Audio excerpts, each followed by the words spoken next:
kalau yang sedang dalam relationship sekarang ini, mari kuatkan hubungan kalian.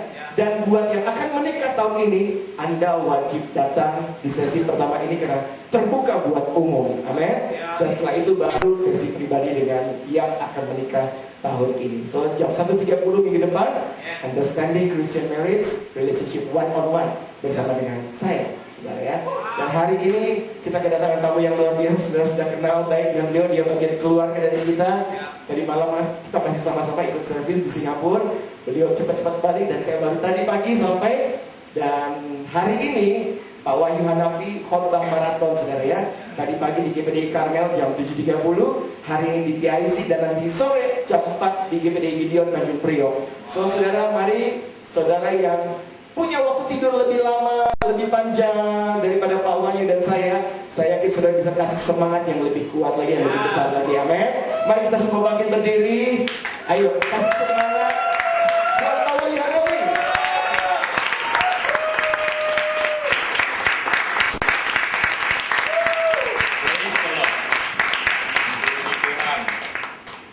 Silakan. Thank you. Very exciting. Selalu kalau dikasih kesempatan untuk berbicara, apalagi banyak sekali kebaikan-kebaikan Tuhan yang ada dalam hidup kita, yang saya rasa memang seharusnya disaksikan, dan itu yang membuat kita menjadi lebih nyata lagi. Kemarin minggu lalu saya dengar dari Pak Skong bahwa kadang-kadang konfesi kita harus dibikin publik. Ya, ada orang yang suka malu-malu, jangan deh malu. You know, sometimes you just have to make it public how good God is. And that is very important. It's all in the Bible. Alright? It's all in the Bible. We always do whatever is in the Bible. Amen. Pagi hari ini saya mau sharing mengenai imagination of the unseen realm. Ya, bagaimana imajinasikan sesuatu yang kita tidak bisa melihat. Dan ini yang sangat powerful dalam hidup kita. Ya. Dan mari kita berdoa dulu. Bapa kami yang di surga, terima kasih kiranya Engkau telah membawa kami semua ke dalam ruangan ini. Mungkin sebagian akan sedang dalam perjalanan. Kami Engkau berkati dan kirim kami satu mana yang segar pagi hari ini ya Tuhan. Untuk kami masing-masing, karena kami semua datang dengan keperluan yang berbeda dalam hidup kami ya Tuhan. Kiranya Engkau penuhi semua keperluan kami ini yang berbeda Tuhan. Dan Engkau sajalah yang tahu apa keperluan kami. Tuhan, Engkau sentuh mata kita untuk melihat, berikan kita mulut untuk kuping untuk mendengar, dan hati kita dilembutkan untuk menerima firman-Mu ya Tuhan. Berikan juga kami satu kebebasan pagi hari ini. Sampingkan semua pikiran-pikiran yang keberatan, yang sedang pusing dalam pikiran kita. Biar Roh Kudus dapat bergerak dengan begitu bebas dalam ruangan ini, satu persatu untuk menjamah kita. Berikan penjelasan yang sejelasnya Tuhan untuk firman-Mu ini, karena kami percaya ini akan merubah cara hidup kita dan akan memakmurkan semua dalam hidup kita dan kerajaan Allah-Mu ya Tuhan. Dalam nama Yesus Kristus kita berdoa dan semua katakan amin. Ya, jadi tahun baru ini ya, karena ini pertama kali saya khotbah tahun ini di sini, sekali-sekali saya diundang ya. Jadi saya mau ngomong soal mengenai visi dan mimpi. Ya, visi-visi dan mimpi-mimpi yang bisa merubah iman kita dan merubah hidup kita. Ya, dan tiap tahun kita dulu diajarin bagaimana kita set target sama goal dalam hidup kita. Ya, sekarang kita rubah menjadi visi dan mimpi. Ya, di dalam 2 Korintus 5 ayat 7, 2 Korintus 5 ayat 7, bahasa Inggrisnya mengatakan, for we walk by faith, not by sight. Ya, hidup kami adalah hidup karena percaya. Ya, percaya itu adalah faith, bukan karena melihat. Jangan cuma pakai mata doang katanya. Ya, jadi kata walk bahasa Inggrisnya atau hidup dalam bahasa Indonesianya, ya itu berarti kita harus menghidupi hidup kita. Hidup kita jangan membosan gitu.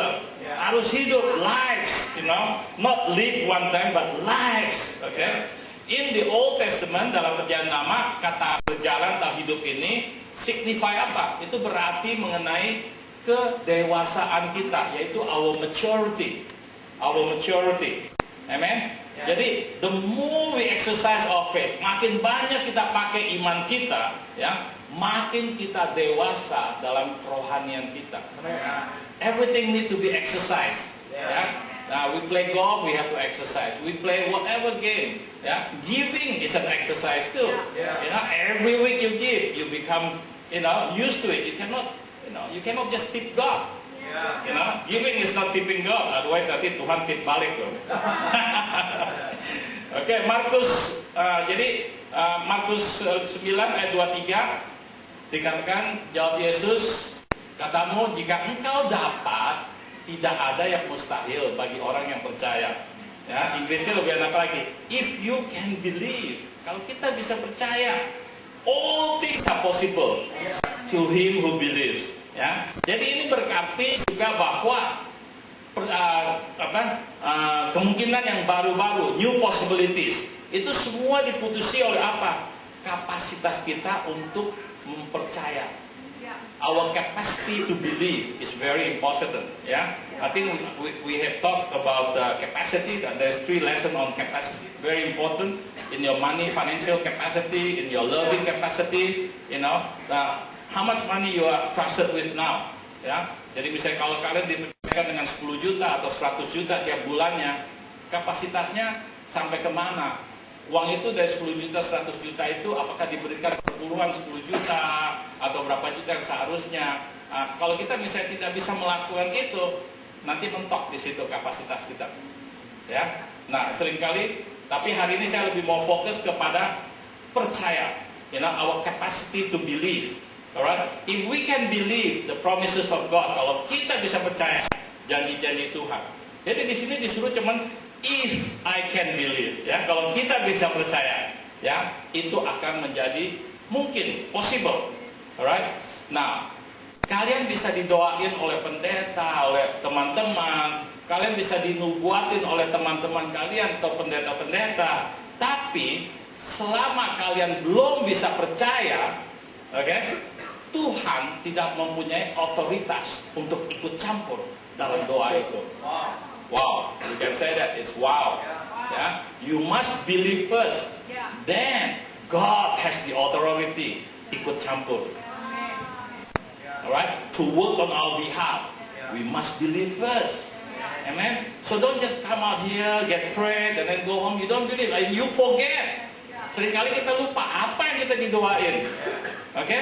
And then how can you God ikut campur? Ya, ini namanya the law of faith, ya, hukum iman. Dan Yesus hanya menyatakan kamu hanya perlu percaya dulu, ya, dan kamu akan melihat kemuliaan Tuhan. You will see the glory of God.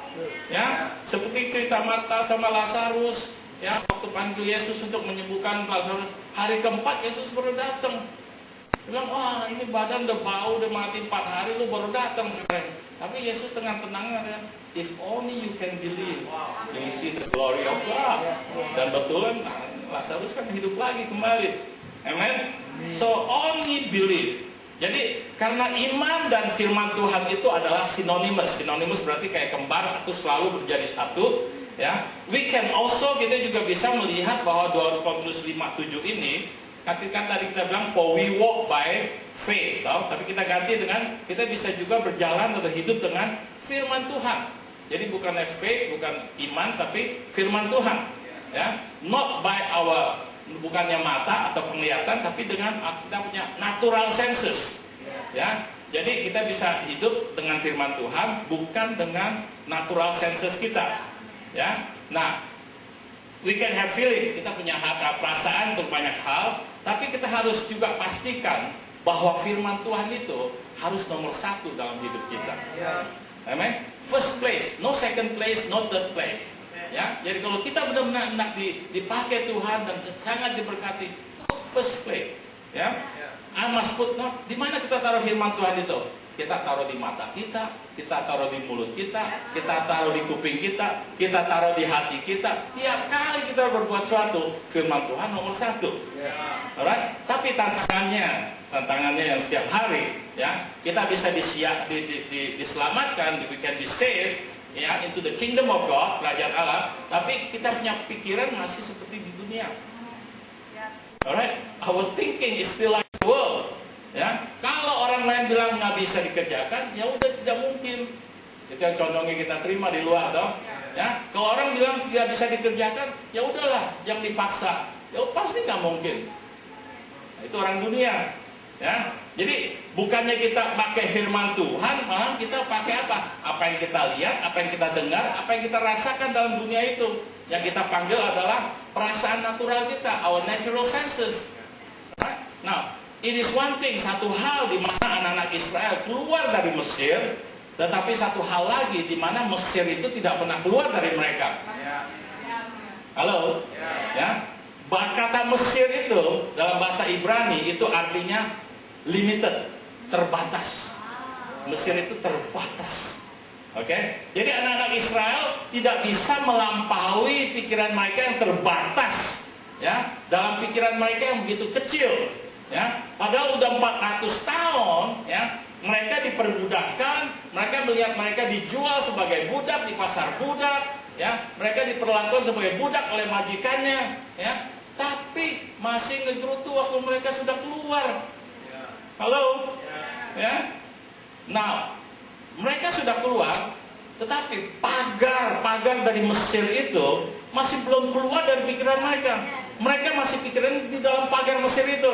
Sudah keluar, tapi pikirannya masih di belakang pagar itu. Ya, jadi it was limitation in their mind, keterbatasan dalam pikiran mereka, ya, yang membuat mereka tidak bisa maju. Ya. Mereka tidak bisa melihat mereka sendiri hidup dalam perjanjian-perjanjian atau tanah yang sudah dijanjikan Tuhan. The promised land. Ya.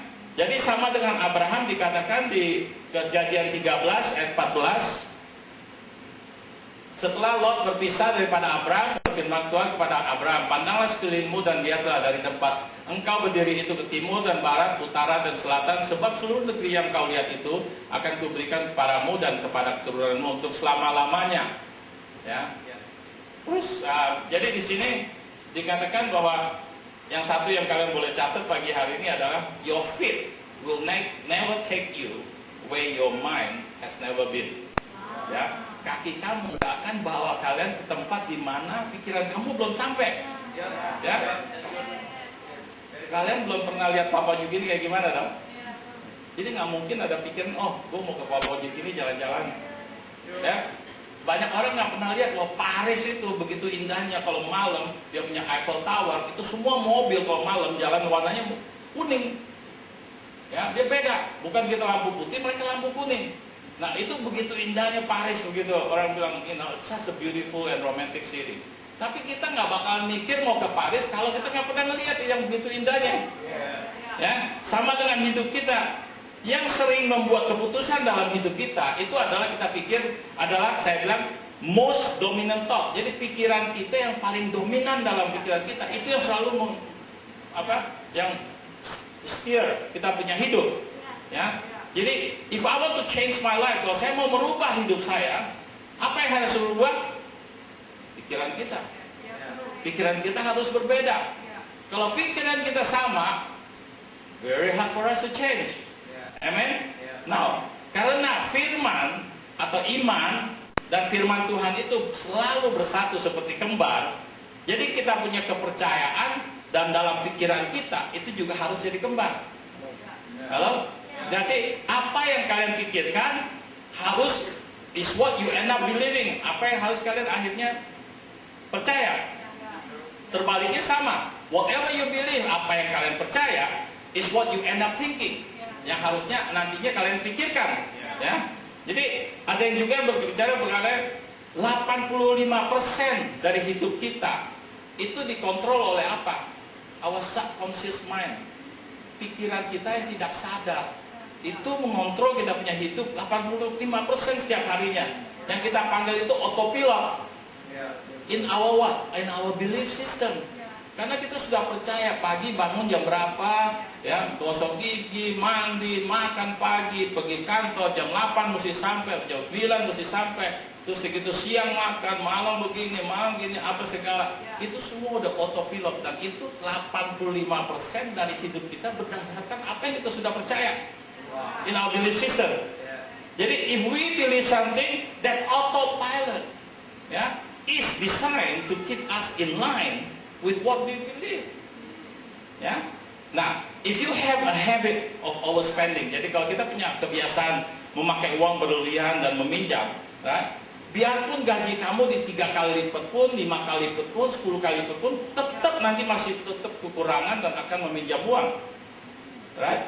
Nah, di sini dikatakan dalam kita punya research bahwa di Amerika 70% dari mereka yang menang lotre itu seringkali habis duitnya setelah beberapa tahun.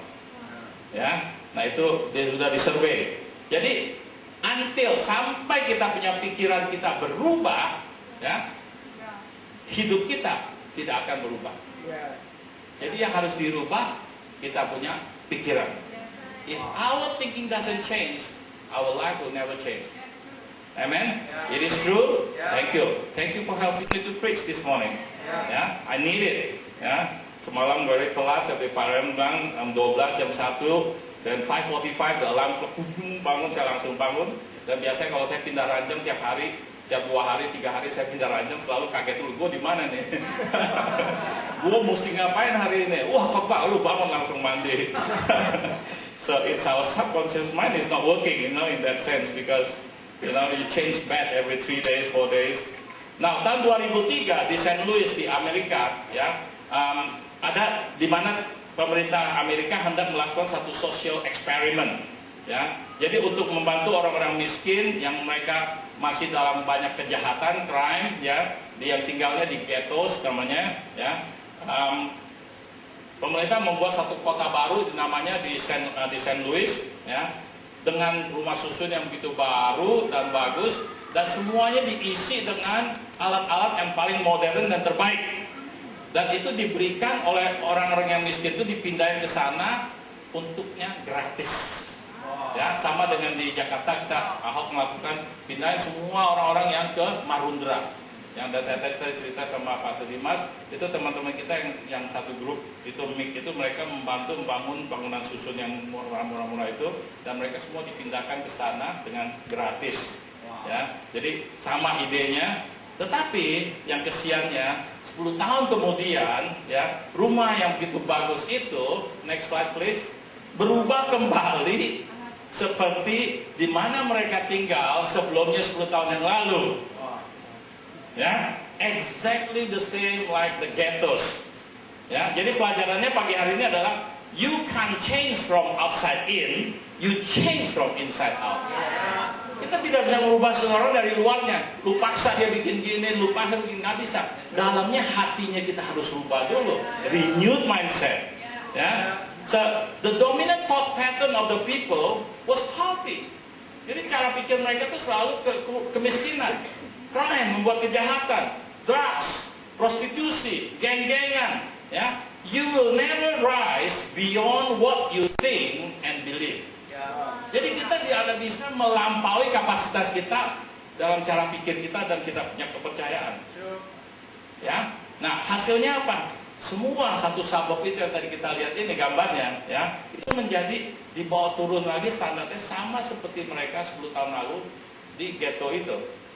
Jadi kita bilang sukses, berkat, abundance, berlebihan, atau penambahan, increase, is not in the realm of things. Bukan dalam hal-hal uang atau materialistik saja. Tapi harus dalam pikiran kita. It's in our thoughts. Amen. So, Yesus mengatakan di Markus 7 ayat 20, dan lalu ia menambahkan, pikiran hiduplah yang mencemari. Ya, it is our thought life that pollutes itu mengotori, ya, mencemarkan. Alright, so kalau kita merubah cara pikir pattern kita dari dalam, ya, kita akan transform, akan merubah hidup kita di luarnya. Amen. Jadi kita harus memperbarui pikiran kita dengan apa? Dengan firman Tuhan. This is why God is important, right? Church is important. Ya, kita bukan datang ke church itu cuma karena ritual doang. Oh, I'm a Christian, I have to come on Sunday. No, because every week we come is a renewed mindset. Tadi pagi saya katakan pada gereja sana bahwa saya umur 18, saya disuruh kerja di Papua New Guinea, saya memilih untuk kerja di Papua New Guinea. Ya, tetapi padahal saya cuma sekolahnya baru sampai SMP doang. Ya, Tapi yang merubah saya hari ini adalah setiap minggu saya dengar khotbah, saya belajar satu patah kata, one phrase, one word that makes my life change. Every week, every week, seperti Pak Seren bilang, semalam saya nyolok dulu listrik di Pasekong, dengar pelajaran dulu. Hari ini baru saya, ini udah listriknya udah full gitu loh, udah full. Saya ngecas dulu, baru hari ini khotbah 3 kali. Kalau nggak, saya nggak kuat 3 kalinya gitu. Jadi setiap minggu saya dengarkan firman yang bagus, masuk membersihkan otak saya, ngilangin yang kurang jelek, yang jelek ya. Jadi firman Tuhan itu yang memperbarui pikiran kita, yang membuat kemungkinan-kemungkinan yang baru yang Tuhan sudah siapkan untuk kita itu bisa terjadi. Amin. Dan apalagi kita harus lakukannya dengan kehendak, intentionally. Don't just come. I come to church because I have an intention. Alright? Dan dengan apa? Tujuan. Intentionnya ada tujuannya. Untuk apa? Ya, each of us has to know what is God's purpose in our life. Amen. Ya. Dan and that is why itu juga karena kita started to think, kita harus selalu ngomong soal kita punya mimpi-mimpi dan kita punya visi-visi. Karena kenapa? Mimpi itu berhubungan dengan apa? Pikiran kita.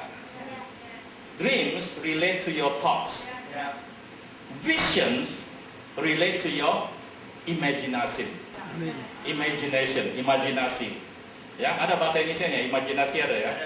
Oke. So, we have to renew, kita harus memperbarui pikiran kita supaya kita bisa hidup sesuai dengan cara Tuhan yang mau hidup kita kayak gimana. Halo? Bukan pilihan kita. Jadi seperti saya bilang, kalau saya mikir waktu itu saya disuruh ke Papua New Guinea kerja, ditawarin kerjaan, ya.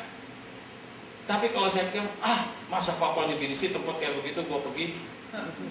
Jadi kan berubah jadinya hidup saya. Dia punya planningnya Tuhan tuh, cara hidup Tuhan yang sudah rencanakan untuk saya tuh semuanya berbeda. Ya, makanya kita sering bilang, the result of our life today is the result of your own choices. Jangan nyalain orang lain, jangan nyalain pendeta, jangan nyalain bos kamu. It's what you choose. Ya, saya ditawarin waktu itu bahwa kalau saya mau sekolah lagi dibayarin sama ipar saya, gitu. Jadi sekolah di Australia nggak apa-apa.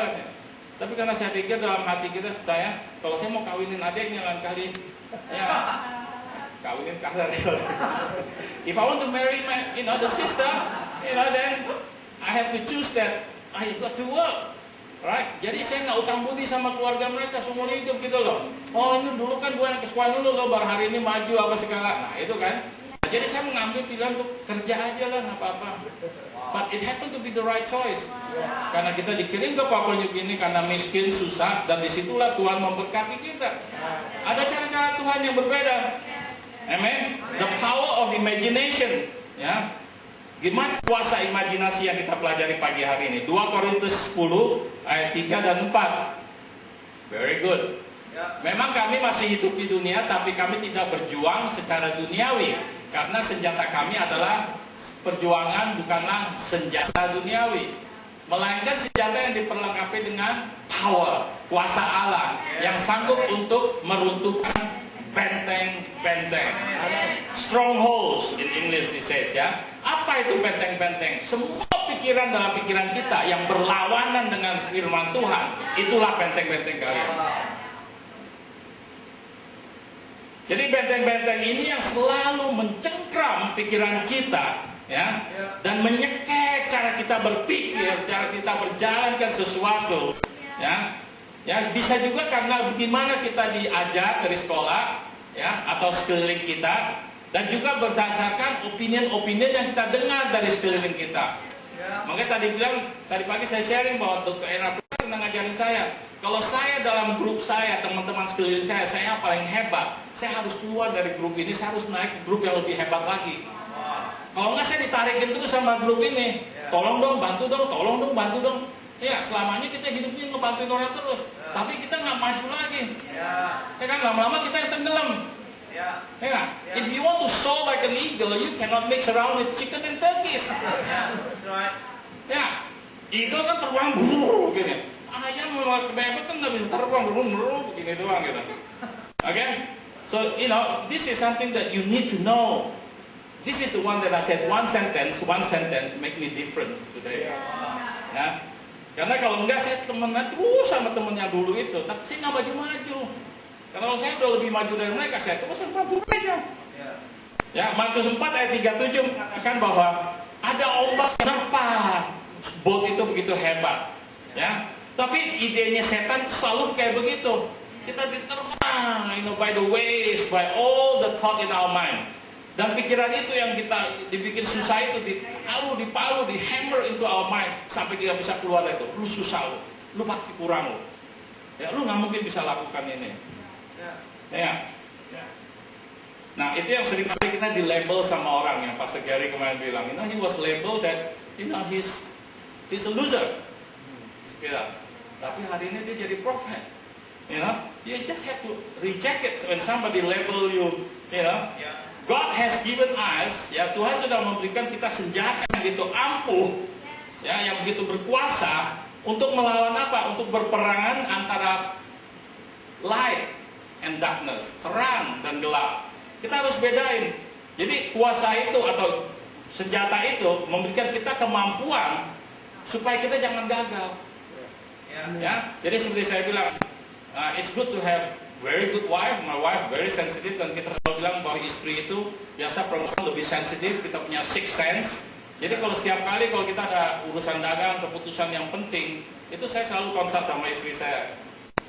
Dan seringkali dia bisa melihat ini orang oke nggak gitu dagang sama ini orang, atau proyek ini bagus nggak gitu. Dan seringkali dan dia itu selalu tepat gitu. Nah, ini juga yang membuat kita sebagai Kristen, kita harus peka. Kalau kita mau ngomong sama satu orang datang ke kita, wah pakainya keren-keren, tapi ada rencananya itu, agendanya itu yang hebat sekali. Nah, kalau kita peka sama Tuhan, kita bisa discern itu, kita bisa nyium, ini something wrong nih kayaknya. And that is what make us not to fail. Walaupun serangan tetap pasti ada datang, tapi kita bisa nyium yang mana yang baik, yang mana yang tidak baik. Alright, jadi di 2 Korintus 10 ayat 5 dikatakan bahwa kami mematahkan setiap siasat atau imajinasi orang dan merubuhkan setiap kubu yang dibangun oleh keangkuhan manusia untuk menentang pengenalan akan Allah. Kami menawan segala pikiran dan menaklukkannya kepada Kristus. So we cast down all the imagination. Jadi benteng-benteng itu selalu ada hubungannya dengan kita punya imajinasi. Amen. Nah, pagi hari ini saya mau masuk ke God calling the end from the beginning. Tuhan memanggil kemudian dari awal. God imagination, Tuhan punya imajinasi sangat hebat, sangat berkuasa, very powerful. Mungkin salah satu senjata yang diberikan kepada kita oleh Tuhan itu yang paling ampuh itu adalah imagination. No other creature, anjing, babi nggak bisa visi, nggak bisa mimpi seperti kita manusia. Kita manusia itu spesial. Amen. Nah, kita lihat bahwa di cerita mengenai Genesis kejadian 11 ayat 4 di mana mereka membangun Tower of Babel, dan imagination of the wicked. Siapa yang mau bangun Babel ini? Keturunannya Kain. Yang pertama kali membunuh dalam Alkitab, abangnya Abel dibunuh. Nah, ini pembunuh ini dan yang sombong dikatakan di ayat 4 bahwa gue mau bangun bangunan ini sampai ke surga supaya semua orang tahu gue ini siapa. Gitu lah. Nah, orang satu yang murtad membunuh dan juga yang sombong itu bisa imajinasinya yang mau bangun sampai ke surga itu bisa menarik Tuhan untuk turun ke dunia untuk melihat apa ini yang dia orang lagi mau bangun. Jadi bayangin, orang murtad, orang sombong itu bisa menarik Tuhan turun. Nah, kalau kita orang Kristen yang baik, kita punya imajinasi yang baik, masa Tuhan nggak turun siapkan untuk kita apa yang kita perlukan? Amen. How much more the righteous when we begin to imagine. Haleluya. Kejadian 11 ayat 6 mengatakan, dan ia berfirman, mereka itu satu bangsa dengan satu bahasa, untuk semuanya itu barulah permulaan usaha mereka. Mulai dari sekarang, apapun juga yang mereka rencanakan atau imajinasikan, tidak ada yang tidak akan dapat terlaksana.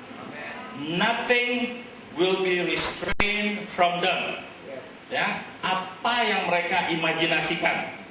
Jadi, if we can imagine, kalau kita bisa mengimajinasikan kita sendiri melakukan sesuatu, menghidupkan sesuatu, dan semua kemudian ya semua bahan-bahan yang kita perlukan untuk membuat kita sukses dalam proyek dan pikiran kita itu akan timbul secara otomatis.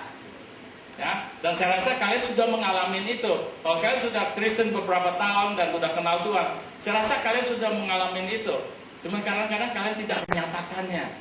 You know, you need to acknowledge God sometimes, a lot of time, every time. You know, because every time we think something, misalnya kok keluar jadi ini orang enggak. Ya. Waktu kita mulai gereja ini baru mungkin berapa orang, 10 orang, 20 orang, 100 orang yang ngumpul. Karena kita siapin bangkunya 100. Ya, Tuhan yang siapin, orangnya Tuhan yang siapin, nggak usah pusing. Lu kasih lagi bangku 200, 300, Pastor Ray. Penuh lagi, karena Tuhan yang siapin orangnya, bukan lu. Santai aja. That's how God works. Karena kita sudah lakukan di City Harvest 2006. Sampai kita bikin kebaktian 7 kali, 8 kali, dan Jumat malam kita udah bikin. Kita bangun sewa satu tempat, 5.000 orang, penuh 5.000 sekali. 3 servis, 4 servis. Ya, kita bangun 7.000 punya arena, penuh juga tuh. It's not us, it's God. Amen. He's our good God. Ya.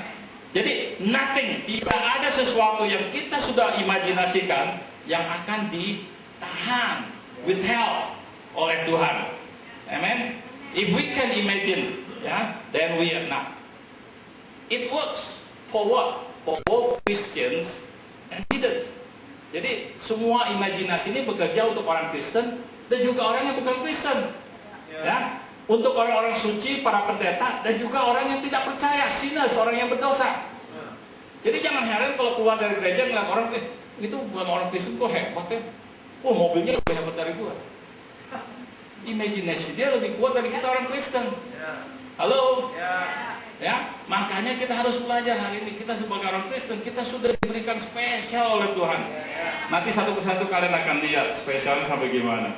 God Himself move in the power of imagination. Jadi Tuhan sendiri bekerja, berjalan dengan kuasa dari mengimajinasikan. Ya, Yesaya 46 verse 10. Yesaya 46 ayat 10. Yang memberitahukan dari mulanya hal yang kemudian, ya, dan dari zaman purbakala apa yang belum terlaksana, yang berkata keputusanku akan sampai dan segala kehendakku akan kulaksanakan.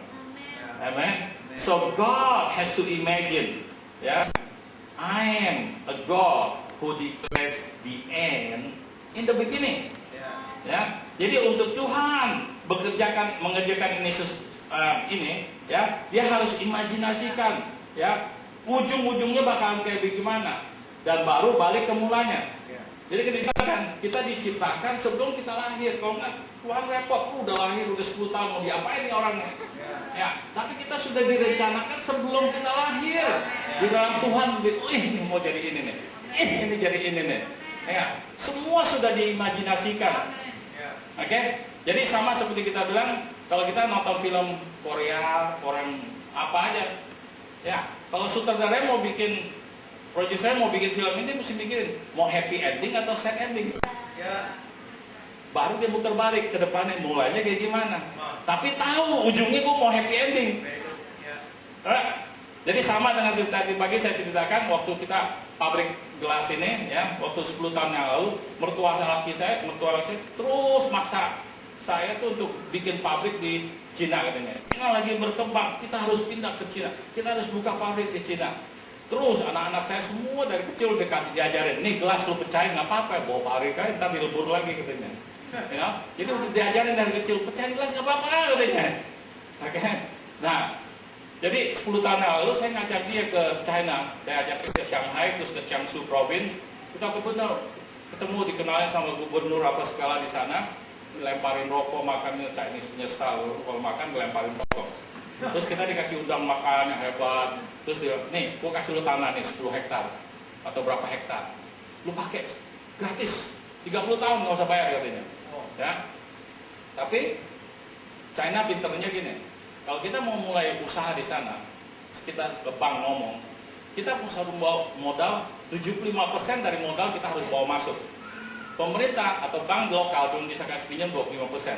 Jadi kalau modal dari pabrik itu 10 juta US, saya harus bawa 7,5 juta US masuk, baru bank lokal paling kasih pinjam 25%, 2,5 jutanya. Ya, bukan negara-negara lain kayak Indonesia dan banyak negara. Masuk perusahaan namanya Coca-Cola atau MNC yang terkenal masuk sini nggak bawa duit 1 sen pun, dikasih pinjam 100%, terus dia gali semua kita punya harta di Indonesia. That's the difference. Can you see the difference? Very big difference, very smart. Jadi 75% untuk saya pikir lagi, saya mesti bawa 7,5 juta. Ada nggak bawa 7,5 juta? Belum ada 7,5 juta. Ya, doa, tanya Pastor Gong, what do you think? Dia bilang, kamu bayangin aja coba doa, ngelihat bisa nggak imajinasi bahwa kamu jalankan satu pabrik, sukses, orangnya senang, berapa ratus orang kerja sama kamu atau ribuan, terus barang kamu laku, terus barang kamu beruntung. Ya, kalau kamu bisa memikirkan, mengimajinasikan itu, you go. Jadi saya doa 1 minggu, 1 bulan, 2 bulan, nggak bisa kelihatan tuh orang yang kerja sama saya di Cina. Ya, so I decided, I told my father-in-law, dia bilang, sorry Pak, nggak bisa Pak, saya nggak mampu, saya bilang belum waktunya mungkin. Ya, tapi lucu ya, apa yang Tuhan sudah taruh dalam pikiran kita. Tahun kemudian saya disuruh ambil alih pabrik gelasan di Indonesia. Jadi apa yang sudah Tuhan, apa yang kita imajinasikan, kita hendak bantu untuk membangun di Cina, ya, itu tidak bisa di stopin, ya, dan diberikan tetap, tapi di Indonesia, ya. So it is just, it's just amazing. Gimana kalau kita perhatikan hidup kita, sejarah kita acknowledge God, one by one, all this story, good story will come up, akan menjadi sejarah yang begitu bagus dan indah dalam hidup kita, ya. But we got to acknowledge it. Ya, we put him first, we put the firman nomor 1 dalam hidup kita. Jangan kita bilang nih gue ini. Okay? God Himself imagine how things will end up in our life. Ya, seperti saya katakan, Tuhan sendiri membayangkan di mana hidup kita nanti, kemudiannya akan jadi apa. Ya, jadi bukannya kita tunggu sampai apa yang terjadi, ya, tapi kita harus ikut bersama dengan Tuhan untuk membayangkan, untuk mengimajinasikan apa ujung-ujungnya dari mulai sekarang. Jadi tahun ini bulan 3 memang udah telat bulan 3, tapi nggak telat karena kita boleh bayangkan dalam akhir tahun ini kita mau mendapatkan apa. Kita mau dapat promosi berapa besar, kita mau menaikkan gaji, kita mau naik posisi, kita mau membeli rumah, kita mau bawa keluarga kita holiday kemana. Kita mulai bayangkan sekarang. Kita bisa sambil berdoa, Tuhan ini apakah layak? Is it your plan? Is it your will for me to do this, to achieve this? Harus dari sekarang. Kalau enggak seperti lagunya yang si itu nyanyi ini, ya, hidup tanpa rencana itu setiap hari ya begitu aja. Ya, nggak ada rencana Tuhan, hidupnya ya begitu, bangun tidur ya, anak-anak semua itu. You sleep until 10 o'clock, 11 o'clock, 12 o'clock. Even you come to church, but it's not going to change much. It's not going to change much. Okay? Have a plan, have a vision, have a dream. Ya, apa yang kita mau dapatkan akhir tahun ini? Ya, so jangan kita nunggu-nunggu doang. Gue nunggu Tuhan nih. No. God is waiting for you. You take 1 step, God will take 100 steps, 1,000 steps. Ya. Kamu cuma ngangkat doang, nanti angkatnya diayunin kemana sesuai dengan rencana Tuhan. Tapi kalau kamu nggak pernah angkat kaki itu, ya, tidur terus, nothing will happen. You must focus, okay? Visualize, melihat, ya, merenungkan, ya, on the promises of God. Apa janji-janji Tuhan dalam hidup kita, ya? Sampai kalian bisa melihat kemudiannya yang mengatakan victory, kemenangan, victory, kemenangan, victory, kemenangan. Amin. Ya, kita masuk ke tahap yang satu lagi. Imagining the unseen realm. Bagaimana kita membayangkan, mengimaginasikan hal-hal yang tidak kelihatan. 2 Korintus 4 ayat 16. Ya, 2 Korintus 4 ayat 16. Sebab itu kami tidak tawar hati, tetap meskipun manusia lahiriah kami semakin merosot, namun manusia batinnya kami dibarui dari hari sehari. Oke? Nah, di sini talk about kita punya outward man and our inward man, ya, lahiriah dan batinnya. Jadi di sini Alkitab berbicara mengenai 2 set manusia dan 2 set mata. Ya, ada 2 set. Ya, jadi kita sebagai orang Kristen paling hebat, kita dikasih 2 set, yaitu kita bisa melihat secara natural, ya, dan kita bisa melihat secara pikiran kita, see it from our mind, ya, ya. Nah, kita lihat bahwa sudah dipelajari bahwa kita punya badan itu mempunyai kira-kira 100 juta sensory receptors, 100 juta, 100 million. Yang mengizinkan kita untuk apa? Untuk bisa melihat, mendengar, ya, merasakan, mencicipi, dan menyium sebuah bau-bau. Itu 100 juta sensor yang ada di dalam, dari kepala sampai ke kaki. Oke? Nah, tetapi Tuhan mengikut kita, mempersiapkan kita dengan apa? 10 triliun synapses di dalam otak kita. 10 triliun. Yang berarti bahwa otak kita yang kecil itu, ya, makanya seringkali tadi pagi saya bilang kita harus bengkakin ke otak, dipakai, ya, karena kalau kita udah bengkakin itu nggak bakal jadi kecil lagi, ya. Seringkali kita nggak pakai, makin lama makin kecil tuh, ya. Tapi yang begitu kecil aja itu otak udah disiapkan dengan 100.000 kali lipat lebih kuat daripada sensor-sensor yang ada di badan kita. Halo? Jadi untuk kita apa? Untuk kita experience the spiritual world, dunia kerohanian yang kita tidak bisa melihat. Amin. Ya, bukan hal-hal natural yang kita bisa lihat. Wah, gue mau mobil, gue mau duit, gue mau ini. Itu cuma sementara saja toh. Ya. Jadi tadi pagi saya menceritakan sedikit mengenai perusahaan saya 3 tahun ini mengalami tantangan yang paling besar. Ya. Dalam 2 tahun, tahun 2015, waktu bulan Juni, Pak Sekong ke sana saya undang untuk KKR. Pada hari yang sama saya diberikan surat oleh bank bahwa mereka mau menarik balik saya punya utang sekitar 184 juta uang sana. Jadi kira-kira 1 triliun rupiah mungkin dalam 1 hari, nggak mungkin lah. Ya, nah itu satu tantangan yang besar. Tapi karena dilihat kita, kok lagi susah nih, orang tuh masih ngundang Pak Sekong datang, KKR, atau orang udah dengar Pak Sekong itu siapa. Karena salah satu dari alasan bank menarik saya punya utang itu adalah karena orang-orang pada ngerumpiin bahwa saya mungkin bisa masuk penjara di Singapura karena kasus gereja. Jadi makanya saya dijelek-jelekin dan mereka tiba-tiba khawatir saya dikasihkan surat meng gitu. Nah tapi dia bilang kelihatannya kayaknya dia observe 1 hari, dia bilang kayaknya you punya your family is not a bad family, dia bilang gitu. So dia nggak jadi bikin kita put in us into receivership, tapi mereka akan taruh orang dalam tiap minggu dari Selasa sampai Jumat di kantor kita. Semua kita mesti bayar. Telepon dari Melbourne datang, accountant dari Deloitte, punya perusahaan 5 besar untuk datang kantor kita, paksa kita untuk menjual, tutup toko, lelang kita punya properti, ya. Dan itu sangat 1 tahun waktu yang sangat menangis sekali, ya. Karena dari 3.000 pegawai saya harus berhentikan 2.700 pegawai. Ya, dari 200 expatriate punya manajer saya harus berhentikan 175, tinggal 25. Very painful, but dipaksa untuk harus melakukannya. So you have no choice, right? So we did it, gitu, ya. Dan so that was very hard moment. Terus waktu bulan Sulap dia dapat 100 juta dari penjualan itu, saya masih nggak puas. Tahun lalu bulan 7 saya dipaksa untuk taruh ke receivership atau dibangkrutkan. Dia taruh di koran bahwa perusahaan Super Value Store sudah diambil alih oleh bank dan sudah habis, gitu ceritanya. Dia ngambil alih gitu, masuk koran telek-telek gitu, ya. Dan disitulah yang mereka masuk ke kantor saya, dia bilang, you know, kamu masih untung saya kasih kamu duduk tempat kamu nih, kalau nggak saya punya hak untuk keluarin lu dari kantor. Wah, itu perasaan saya begitu rendah, dimana saya 40 tahun gitu hebat, gitu sukses, tapi dalam 1 hari itu orang bisa ngomong, can kick you out. Nah itulah hal di mana saya sangat paling rendah waktu itu. Dan saya masih bisa berterima kasih sama dia, thank you. Saya senyum dengan dia, saya tidak marah, Saya bilang thank you for letting me sit. Ya, tapi dalam hati udah nangis. But it was good. Ya, tapi itulah makanya kita, kalau kekuatan kita, kalau kita ada Tuhan dalam kita, itu berbeda sekali. Kita nggak caci maki dia, kita just smile and say thank you for letting me sit.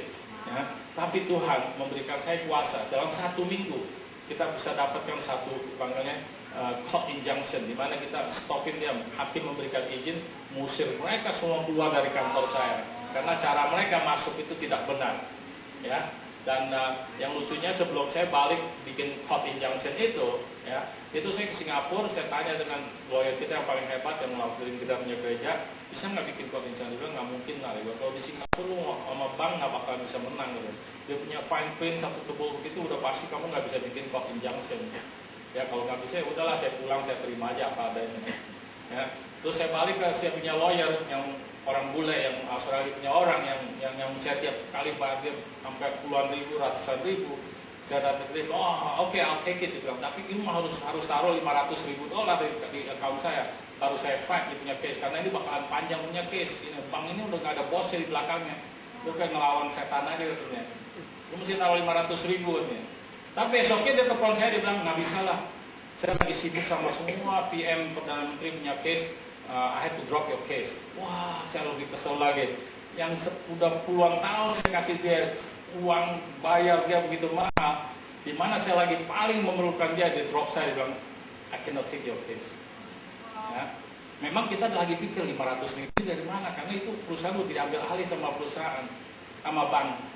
Ya, jadi kita lagi mikir di mana kita bisa keluar $500,000 itu. Kalau dia bilang nggak bisa. Udah, saya pulang, saya pergi pulang ke kantor saya ketemu sama hakim. Ya, dan hakim itu kenal, cari aja itu lawyer itu. Nah lawyer itu orang Papua New Guinea itu orang hitam. Dan dalam 1 minggu kita ke sidang, kita menang court injunction, stopin itu semua keluar dari kantor kita dalam waktu seminggu. Mau dengar lagi? Yes. Harganya, ongkosnya cuma 9.000. Yang 500.000 nggak jadi, ya ngebutin saya. Ini semua orang itu cuma bikin 9.000 tuh, sampai saya mau copot saya punya ego gitu. 9,000 saya kata saya punya mantu bilang, Sandy look at this bill, 9,000 only. My God, that is God. That is God.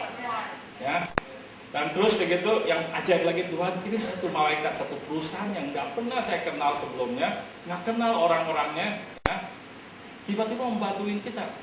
Ya, dengan saya kasih lihat, saya punya komputer ada historinya SBS, dan kita punya CSR, di mana kita bikin satu container project punya toko, supaya kita bisa membantu orang-orang Papua New Guinea mau berusaha. Jadi seperti toko 7-Eleven, tapi dalam satu kontainer. Ya, saya mau memberikan 10% dari keuntungan saya untuk CSR untuk orang-orang Papua New Guinea. Seringkali kita berdagang, kita cuma ngambil, tapi kita nggak bisa taruh balik. Makanya kita seringkali dimusuhin gitu sebagai orang Chinese atau orang apa. Kita berdagang selalu ngerok tuh, tapi kita nggak pernah. Nah, saya pikir taruh kembali 10%, 10% perpuluhan, 10% untuk bonus, 10% untuk CSR. Waktu dia ngeliat itu matanya nangis. Dan this is very good project. Dan saya bilang dia punya funding itu punya 16.000 anggota, yang saya bilang saya bisa berkati mereka satu persatu untuk proyek ini, karena tiap tahun kita berikan mereka dividen, mereka makan habis kering. Dan dalam saya punya proyek itu katakan, kalau kita berikan mereka makan ikan satu mak ikan habis 1 hari, tapi kalau kita ngajarin mereka mancing, dia akan hidup selama. Jadi dengan itu mereka, you perlu pulang. Langsung nih semua, uang begitu banyak, kita nggak tahu.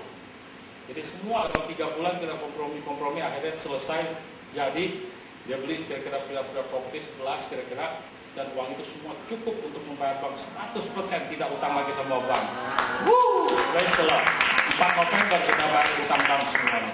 Dan bank mau suruh saya tidak boleh sue mereka ke hakim, ke court, ya.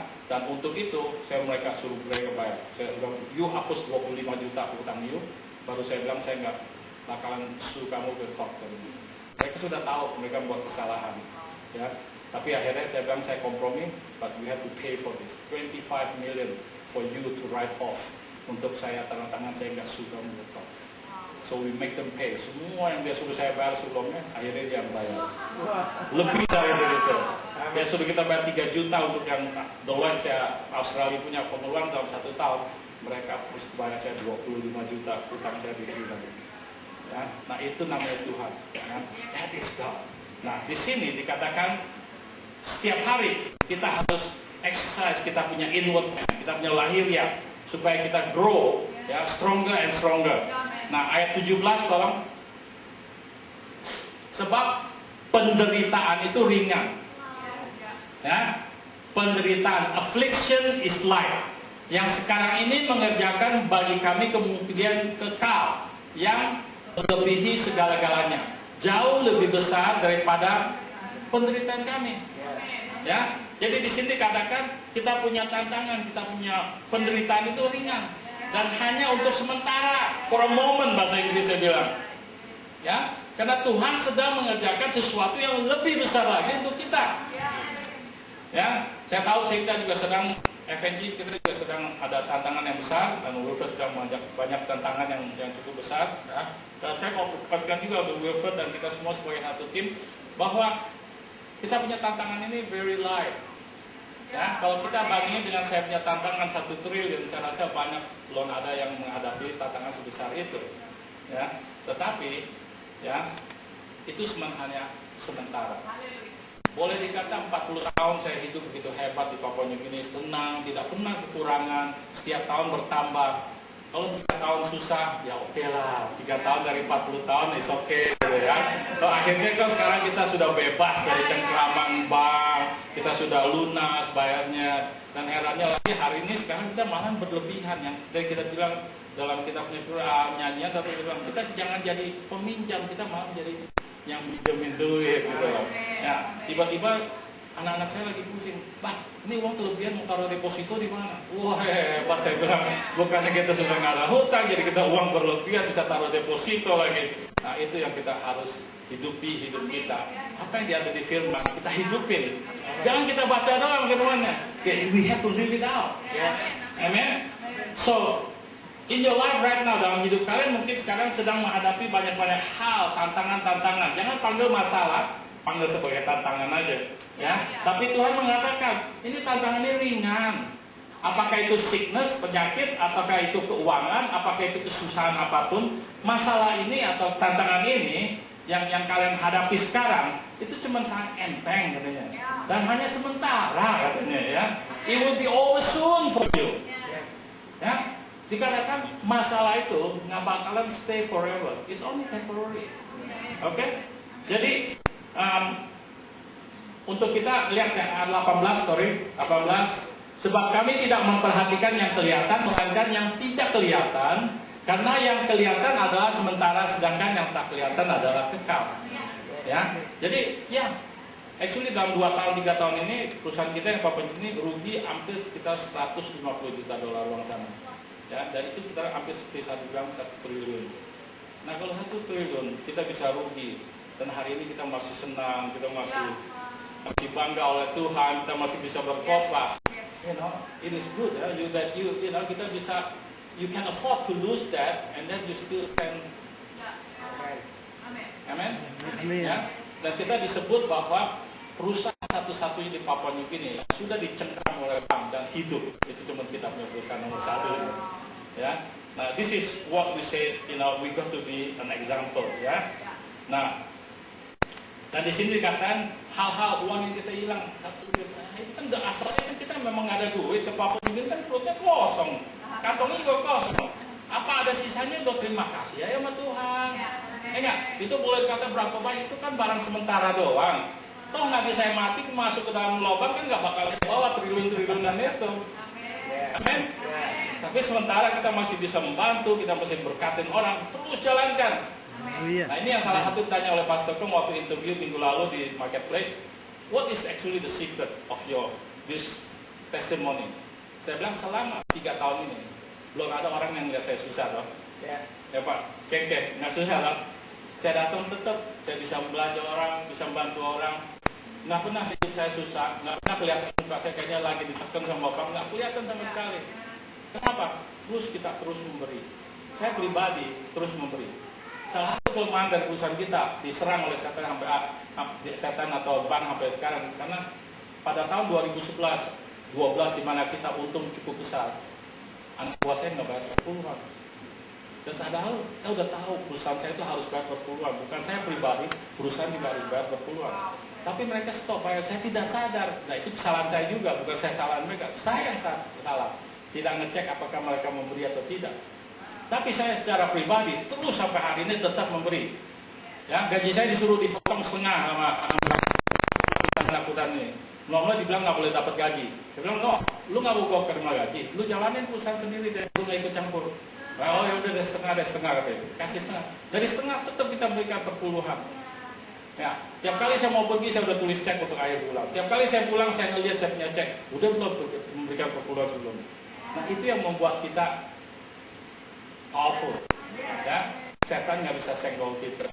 Ya. Dan ada satu lagi cerita yang lucu adalah satu pendeta datang ke saya lagi saya susah-susah ini. Saya dapat penglihatan kamu lagi susah nih, saya mau doa sama kamu. Ya boleh nggak apa-apa, datang jam 6 pagi mau. Iya boleh.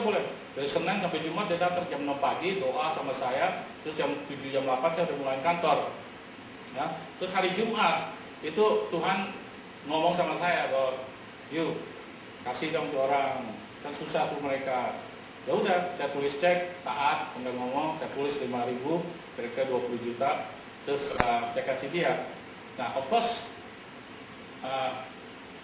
keluarga dan perusahaan kita juga nanya gitu, itu pendeta kan yang utang kita tuh masih ada 100.000 lebih utangnya katanya.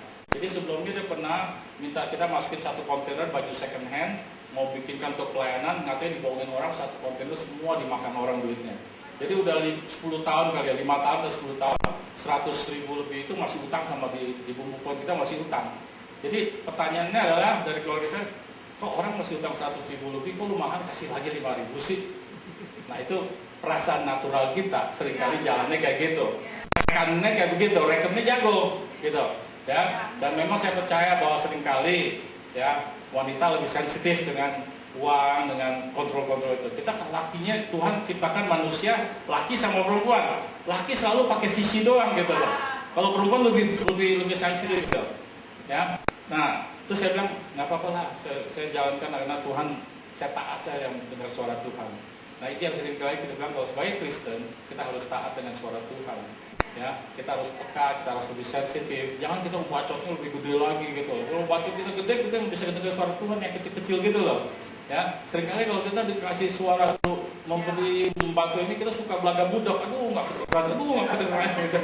Itu yang seringkali kita sebagai orang Kristen di mana kita gagal itu seringkali sebagai orang Kristen kita suka stop giving. Don't stop giving. Ya, don't stop helping because that is God's purpose in our life. Ya, dan yang antiknya setelah saya memberi hari Jumat dia 5.000, hari Senin saya dapat satu dividen dari salah satu perusahaan saya sebesar 550.000. 110 kali lipat dari yang saya berikan. Nah ini saya bilang ini baru Tuhan kita. Asal kita taat, kita nggak bakalan kekurangan. Kan Efesiens 3:20 kan bilang kalau hanya kita bisa bayangkan memberikan atau membantu atau memimpikan sesuatu, Tuhan akan memberikan kita jauh lebih banyak dari apa yang kita bayangkan. Amen. That is how God works. Ya, makanya kamu lihat saya nggak pernah susah. Walaupun perusahaan saya ditekan sampai gimana, tapi secara pribadi saya tetap sehat, saya tetap bahagia, saya tetap mempunyai satu kuasa untuk membantu, untuk memberi atau apa juga. Ya, and that is our secret as a Christian. We need to keep on giving, we need to keep on helping. Ya. Jadi berarti bahwa kita harus hilangkan pikiran kita dari apa yang sedang kalian pikirkan sekarang, ya, apapun tantangannya, tapi kita fokus kemana? Dalam hal yang tidak kelihatan tadi bilang gitu ya. For the things that are temporary, hal yang bisa kita lihat itu cuma hanya sementara doang. Oke? Tetapi hal yang tidak kita lihat itu akan adanya kekal. Amen. So, semua tantangan kita, kesusahan apapun juga itu hanya sementara. Can you declare it? Sementara. Oke? And it's what? Subject to change. Akan berubah. Akan berubah. Masalah itu nggak mungkin hidup dalam hidup kalian selamanya. Kalau sampai selamanya berarti hidup kalian benar-benar udah bejat sekali. Oke? Ya, your situation can change. Situasi bisa berubah and will change, akan berubah. Ya, selama kita masih fokus kepada rencananya Tuhan. Jadi kalian harus tahu rencana Tuhan sebenarnya apa. Ya, salah satunya sebenarnya yang gampang seperti saya bilang. Ya, is to love God and love all the people around us, all our neighbors. That is one of the salib punya prinsipal. Amen. Jadi Tuhan hendak kita melihat ya dan mengimajinasikan secara rohani, ya, bukan dengan hal-hal yang kita bisa melihat dengan mata, ya. You can't do it naturally and physically see it yet, but something that spiritual. Ya. Dan Tuhan selalu mulai dari kemudiannya dalam pikirannya. Demikian juga